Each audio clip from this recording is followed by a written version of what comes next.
जिस मानव अधिकारों की वेदी पर आश्रित होकर पत्थरबाज, नक्सलवाद, उग्रवाद और आतंकवाद के मरण व हरण पर यह मानव अधिकार के ठेकेदार भेड़िया विलाप करते हैं, वे अयोध्या, अक्षरधाम, संसद भवन, ताज, कठुआ, गया और पुलवामा जैसे विध्वंसकारी कांडों पर मौन क्यों हो जाते हैं?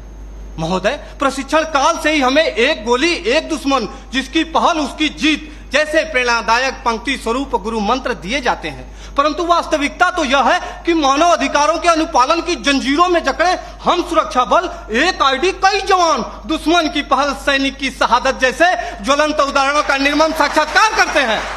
महोदय, जहां कानून व्यवस्था चरमरा जाती है, आतंकी हुकूमत चलती है, मानवता का अस्तित्व खतरे में पड़ जाता है, वहां पुनः शांति स्थापित करने के लिए सशस्त्र सुरक्षा बलों की तैनाती की जाती है। ऐसी कठिन परिस्थिति में मानव अधिकारों का अनुपालन करते हुए आतंकवाद एवं उग्रवाद के विरुद्ध लड़ना, वो भी प्रभावी तरीके से, कतई संभव नहीं है। एक सैनिक होने के नाते मैं यही कहूंगा कि शस्त्र मिले हैं, कर्म करो, सर्वनाश करो गद्दारों का।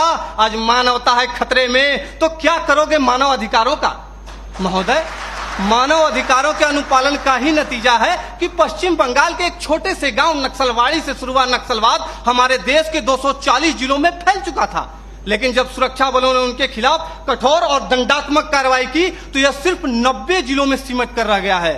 महोदय, सुरक्षा बलों को मानव अधिकारों का पाठ पढ़ाने वाले मैं अपने विपक्षी साथियों से पूछना चाहता हूं कि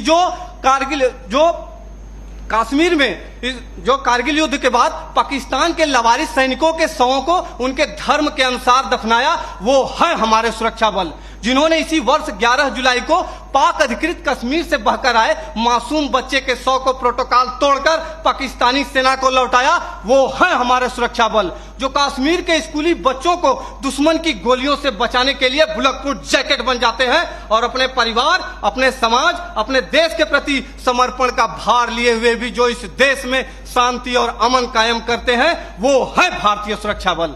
मेरे साथियों, हम सैनिक भी इंसान हैं, हम भी मानव अधिकारों का सम्मान करते हैं, लेकिन राष्ट्र की सुरक्षा के साथ समझौता नहीं कर सकते।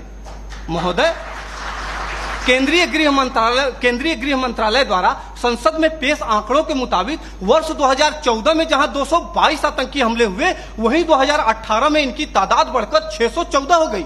2014 में 47 सुरक्षा बलों के जवानों की शहादत हुई तो 2017 में 80 और 2018 में 91 जवान शहीद हुए। हमारे देश में 1993 से लेकर अब तक लगभग 8,390 आतंकवादी और उग्रवादी हमले हो चुके हैं। महोदय, पूरा देश जानता है कि ईद की छुट्टी के लिए जा रहे सेना के जवान औरंगजेब को आतंकियों ने अपहरण कर निर्दयता पूर्वक हत्या कर दी, तब तो किसी ने भी औरंगजेब के मानव अधिकारों के लिए आवाज नहीं उठाई। वही खुखार आतंकवादी अफजल गुरु को कानूनी प्रक्रिया के तहत फांसी की सजा दी गई, फिर भी हमारे देश के प्रतिष्ठित शिक्षण संस्थानों में राष्ट्र विरोधी नारे लगाए जाते हैं। दर्द तो हद से तब गुजर जाता है जब सर्जिकल स्ट्राइक और एयर स्ट्राइक जैसे सफल ऑपरेशनों के लिए हमसे सबूत मांगे जाते हैं। हमारे धार्मिक ग्रंथों में कहा गया है कि सीता हरण किया रावण ने, मानवता को ललकारा था, श्री राम प्रभु ने रावण को लंका में घुसकर मारा था। हम उन्हीं राम के अनुयायी सम्रानर हार नहीं सकते, जो रच रहे षड्यंत्र उन्हें क्या घुसकर मार नहीं सकते? महोदय, मैं अपने विपक्षी साथियों से पूछना चाहता हूं कि जब आतंकवादी हम पर अंधाधुंध गोलीबारी करे तो क्या हम सफेद झंडा लेकर मानव अधिकारों का शांति पाठ करें? आतंकियों को पनाह देने वाले स्थानीय लोग हम पर गाली गोली और पत्थर बरसाते रहे और हम उन्हें प्यार बांटते रहे? नहीं महोदय, नहीं। प्यार और सम्मान तो वहां बांटना चाहिए जहां से वापसी की उम्मीद हो।